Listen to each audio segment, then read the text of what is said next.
Welcome to இந்தியாவின் number 1 masala brand ஆச்சி மசாலா வழங்கும் Neeya Naana co presented by Sunland. ஒவ்வொரு துளியிலும் எனர்ஜி. அனைவருக்கும் கோபிநாத்தின் அன்பு வணக்கம். ஒரு காலகட்டத்தில் கடன் வாங்குறது அப்படின்னா பயங்கர கஷ்டம். இப்போ நிறைய கடன் கிடைக்கிற மாதிரி தெரியுது.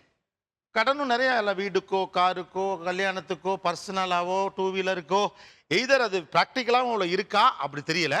ஆனால் கட்டாயமாக லோன் கிடைப்பது எளிதுங்கிற ஒரு பொது அபிப்பிராயம் இருக்குது. அதுக்கு கடன் வாங்குகிறவர்களுடைய வாழ்க்கை சூழல் மாறி இருப்பதும் கூட ஒரு காரணம். குடும்பங்கள் அங்கங்கே தனிச்சு இருக்கிறதுனால பர்சனல் ரிலேஷன்ஷிப்புங்கெலாம் ரொம்ப கம்மி.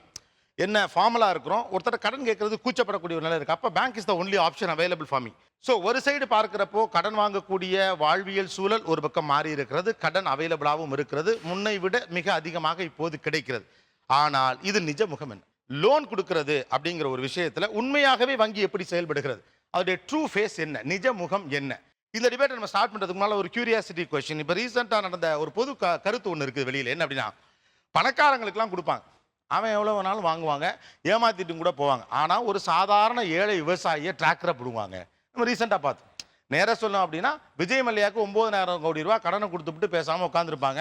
ஜீவாதாரத்துக்காக ஒருத்தன் ஏதோ ஒரு டிராக்டர் ஒன்று வாங்கி கஷ்டப்பட்டு செஞ்சுக்கிட்டு இருக்கிறாப்புல அவனை அடித்து ஒரு டிராக்டரை பிடிங்கிட்டு போகிறோம். அது வீடியோ வரைக்கும் இன்றைக்கி வந்து வாட்ஸ்அப்பில் இருந்தும் டிஜிட்டல் மீடியாவில் பயங்கரமாக பேசப்படுது. இது வந்து ஒரு இப்போ நான் பார்க்குறேன் அப்படின்னு சொன்னால் அநியாயம். பாடுறான், ஒரு 9,000 கோடி ரூபா வாங்கின ஒருத்தனை விட்டுவிட்டாங்க, ஒரு டிராக்டர் வாங்கி ஏதோ பண்ணிட்டு இருந்தவனை பிடிச்சி அடிக்கிறானுங்க. ஓகே, அவங்ககிட்ட பிடிங்கிட்டாங்க, ஜப்தி பண்ணிவிட்டாங்க அப்படின்னு எனக்கு தோணும். இது ஒரு பொதுமக்கள் பார்க்குறப்ப அப்படி தான் தோணும். அதனால தான் கடுமையான விமர்சனம் வைக்கப்படுது. ஆனால் ஒரு பேங்கர், நீங்கள் ஒரு பேங்க் மேனேஜரோ டெப்டி மேனேஜரோ பிரான்ச் மேனேஜரோ டிவிஷனில் ஏதோ ஒரு வேலை பார்க்கக்கூடிய அந்த நீங்கள் அதை படிக்கிறப்ப உங்களுடைய மனதில் என்ன ஓடும்? இப்போ நாங்கள் படிக்கிறப்ப எங்களுக்கு என்ன ஓடுனா, இது அநியாயம். ஒரு பேங்க் மேனேஜர் பார்வையிலேருந்து இதை கேட்குறேன். ஏன்னா பொதுவாக இது வரைக்கும் உங்கள் டிஸ்கிரிப்ஷனுங்கிறது ஊடகத்தில் வரலை, அதனால தான் கேட்குறோம். எங்கள் பாயிண்ட் ஆஃப் வியூலேருந்து பார்க்கல எங்களுக்கு இது அநியாயமாக படும். உங்கள் பாயிண்ட் ஆஃப் வியூவில் அது எப்படின்னு கேட்குறேன். எங்களுக்கும் கஷ்டமாக தான் இருக்கும் அதை கேட்கும் போது. உண்மை அதுதான், கஷ்டமாக தான் இருந்தது. எனக்கு தோணுனது சொல்லிட்டு ரொம்ப அழுதுருக்காங்க பாவம். ஏங்க எல்லாருமே வருத்தம் இருக்குங்க, அழுது கவலை ஃபீல் பண்ணிடுறாங்க. ஒரு விவசாயி வந்து இவ்வளவு கஷ்டப்படுத்தி இவ்வளவு ஒரு ஆக்ரோஷமாக போயிட்டு அவர் டிராக்டரை பறிக்கணுங்கிற அளவுக்கு போக வேண்டிய அவசியம் இல்லை. என்னுடைய பார்வையில் நான் சொல்கிறேன். அவருக்கு ஒரு 2-3 அவகாசம் கொடுத்துருக்கலாம்.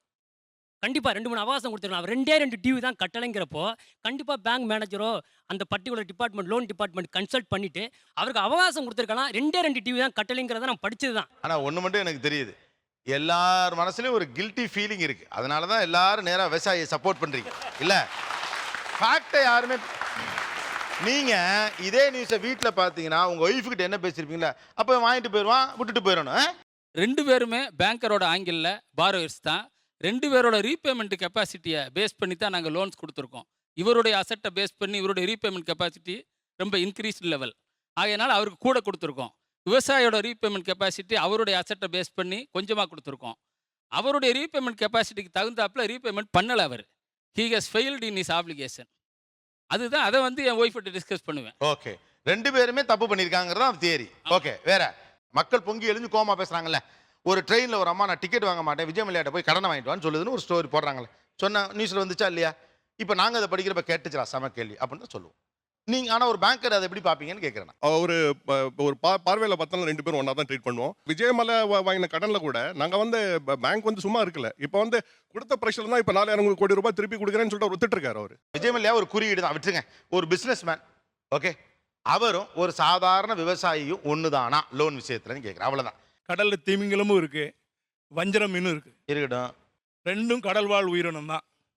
பட் கண்டிப்பாக திமிங்கலம் வேறு, வஞ்சர மீன் வேறு. வஞ்சர மீனை ஈஸியாக பிடிச்சிடலாம், திமிங்கலத்தை பிடிக்கிறது வந்து கஷ்டம். அதுதான் பேங்க்லேயும் இன்றைக்கி நடக்குது. இது வந்து சொசைட்டியில் என்ன நடக்குதோ அதுதான் வந்து பேங்க்ஸ்லேயும் ரிஃப்ளெக்ட் ஆகுது.